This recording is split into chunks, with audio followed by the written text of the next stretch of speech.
Hello everyone, welcome back to my channel.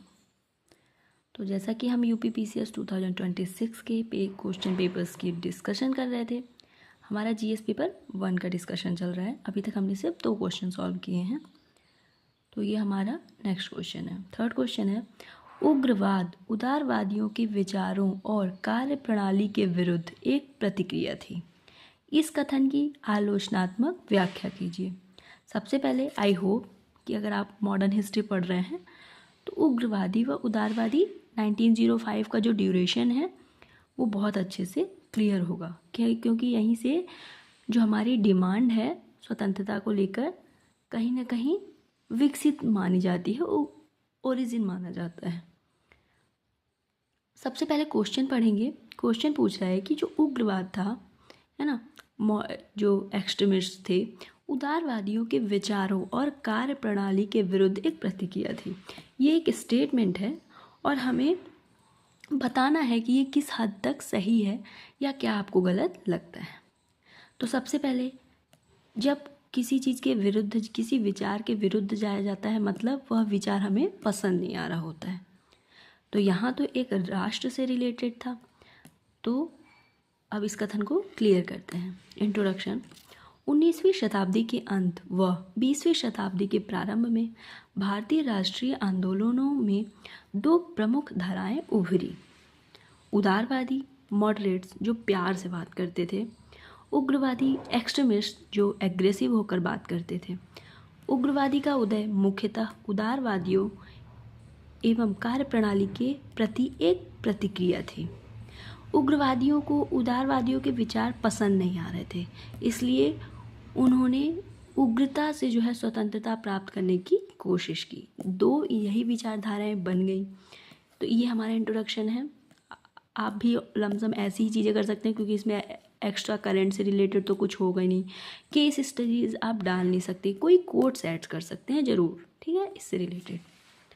उदारवादियों की विचारधारा व कार्यप्रणाली। सबसे पहले हम दोनों की कार्यप्रणाली जान लेंगे, फिर हम कहीं ना कहीं उसको कंपेयर करेंगे कि किस तरीके से विचारधाराओं की आलोचना की जा सकती है। उदारवादियों की विचारधारा व कार्यप्रणाली।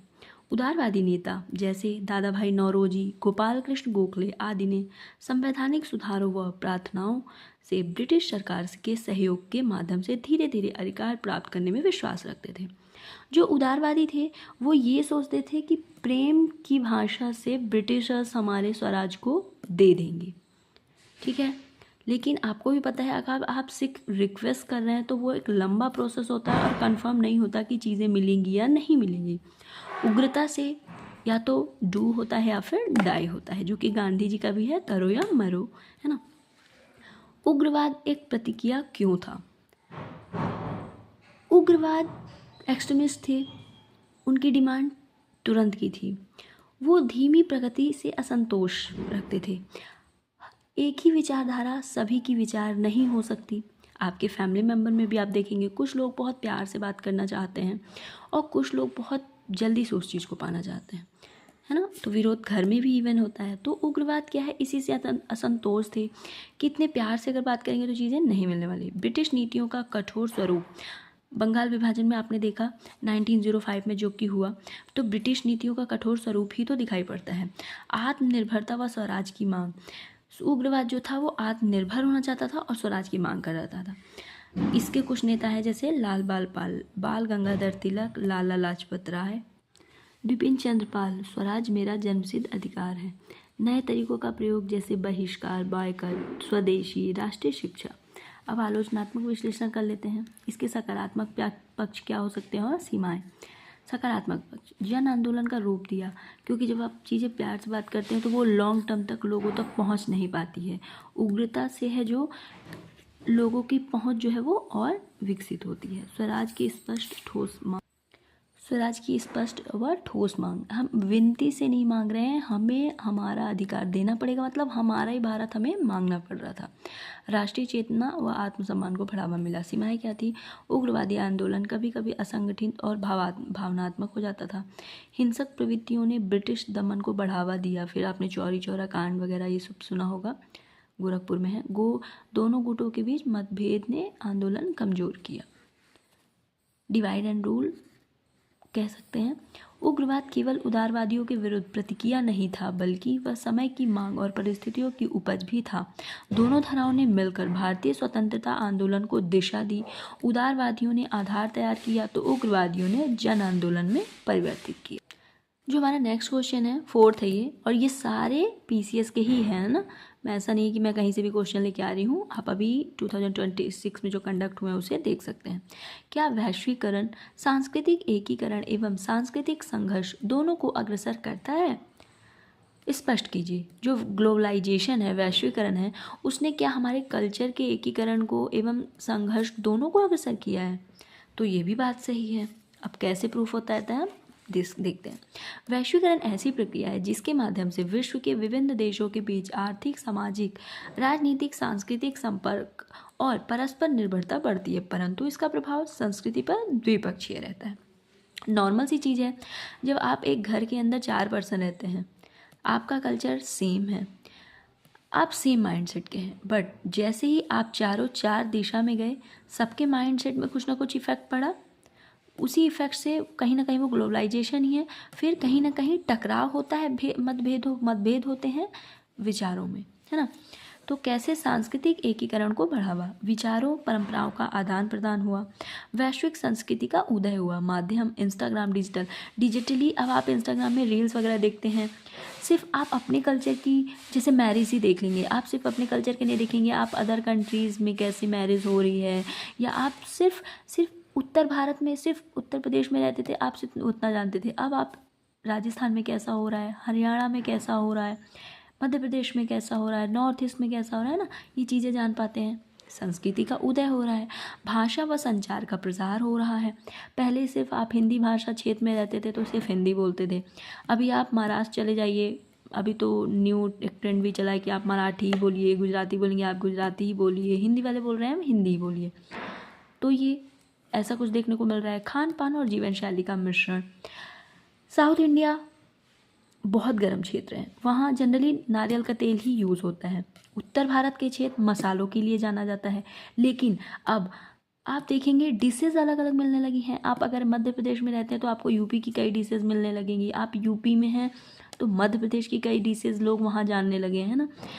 जनरली खान पान क्या है, वहाँ की उत्पादन प्रोडक्शन पर निर्भर करता था कि वहाँ की खेती, जैसे मध्य प्रदेश दलहन के लिए जाना जाता है, तो यहाँ के मोस्टली डिशेज दाल से रिलेटेड होती थी। बट अब क्योंकि मिक्स हो रहा है, यूपी के लोग एमपी में आ रहे हैं, एमपी के छत्तीसगढ़ जा रहे हैं, तो कहीं ना कहीं हम उस कल्चर को भी अपनाने की कोशिश करते हैं। सांस्कृतिक संघर्ष को बढ़ावा कैसे दिया, स्थानीय संस्कृति पर खतरा, लिव इन, वैलेंटाइन डे जैसी चीज़ें। खतरा कैसे होता है, हम एक परंपराओं को मानते हैं, वेस्टर्नाइजेशन की वजह से हम अपनी परंपराओं को मानने के लिए कुछ हद तक बैरियर्स हटाते हैं। सांस्कृतिक वर्चस्व, पहचान आधारित संघर्ष, आप अपने क्षेत्र में बहुत बड़े हैं, लेकिन अगर आप दूसरे क्षेत्र में गए हैं तो आपको अपना पहचान जो है वो बताने में समस्या आती है। सांस्कृतिक समरूपीकरण, भाषा का संघर्ष, धार्मिक और सांस्कृतिक टकराव। वैश्वीकरण ने वसुधैव कुटुंबकम की भावना को मजबूत किया है, लेकिन प्रक्रिया असंतुलित है। शक्तिशाली संस्कृतियां कमजोर संस्कृतियों पर हावी हो जाती हैं, इसे सांस्कृतिक द्वंद्व भी कहा जा सकता है। फिर निष्कर्ष, वैश्वीकरण ने तो पूर्णतः सकारात्मक और न ही नकारात्मक है। यह जटिल प्रक्रिया है। आवश्यकता इस बात की है कि वैश्विकता को अपनाते हुए अपनी सांस्कृतिक पहचान और विविधता को भी संरक्षित रखें। हमारा नेक्स्ट क्वेश्चन है, ग्रामीण भारत में विकासात्मक मुद्दों के संदर्भ में निरक्षरता और गरीबी के बीच क्या संबंध है, आलोचनात्मक मूल्यांकन कीजिए। हमेशा क्वेश्चन सबसे पहले देखना है कि हमें बताना क्या है। कभी बताता है कि परिचय दीजिए, कभी बोलता है आलोचना कीजिए, कभी इससे बोलता है मूल्यांकन कीजिए, कभी बोलता है कि इससे आप क्या समझते हैं। तो क्वेश्चन की डिमांड क्या है, सबसे पहले हमारा स्टेप होना चाहिए कि क्वेश्चन क्या पूछना चाहता है। तो इसका क्वेश्चन क्या है कि ग्रामीण भारत में जो विकासात्मक मुद्दों के संदर्भ में निरक्षरता और गरीबी किस प्रकार से एक दूसरे पर डिपेंड है, इनका क्या संबंध है, स्पष्ट करते हैं। ग्रामीण भारत में फ़िलहाल जो निरक्षरता है वो 70 मतलब लिटरेसी रेट 77.50% है, मतलब 100% तो नहीं है। गरीबी 11.4% है। का संबंध सह अस्तित्व का नहीं बल्कि कारण और परिणाम का है, जिससे एक दुष्चक्र बनता है। मतलब ये दोनों सह अस्तित्व नहीं बनाते, बल्कि परिणाम होते हैं कि निरक्षरता से गरीबी के पे क्या क्या परिणाम होता है और गरीबी से निरक्षरता का क्या परिणाम होता है। निरक्षरता व गरीबी के बीच संबंध। गरीबी किस तरीके से निरक्षरता को बढ़ाती है? गरीब परिवार स्कूल भेजने की बजाय काम में लगा देते हैं। क्यों? क्योंकि उनके पास पैसे नहीं होते हैं। शिक्षा की लागत जैसे फीस, किताब, परिवहन महंगी होती है इस वजह से। तो और बुनियादी सुविधाओं की कमी होती है। परिणाम यह होता है कि स्कूल ड्रॉप आउट, मतलब स्कूल से बच्चे बाहर निकल जाते हैं। ड्रॉप आउट होता है, कम साक्षरता मिलती है। निरक्षरता से गरीबी कैसे आती है? निरक्षर व्यक्ति बेहतर रोजगार नहीं प्राप्त कर पाता, क्योंकि वह साक्षर नहीं है, स्किल्ड नहीं है, तो रोजगार कैसे मिलेगा? कम कौशल की वजह से कम आय इनकम होती है। कम इनकम की वजह से गरीबी स्थायी बनी रहती है और सुरक्षा नहीं प्राप्त कर पाते। परिणाम, आर्थिक उन्नति सीमित रह जाती है।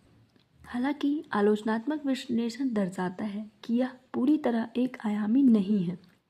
मतलब ना तो गरीबी की वजह से सिर्फ निरक्षरता है या फिर सिर्फ निरक्षरता की वजह से गरीबी नहीं है। गरीबी के पीछे भूमि असमानता, बेरोजगारी, बुनियादी ढांचे की कमी भी है। हाल के सुधार में ग्रामीण साक्षरता 10% की वृद्धि।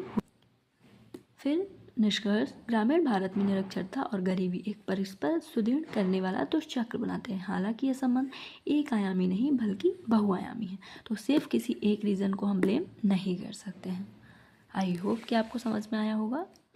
Okay for today, thank you so much.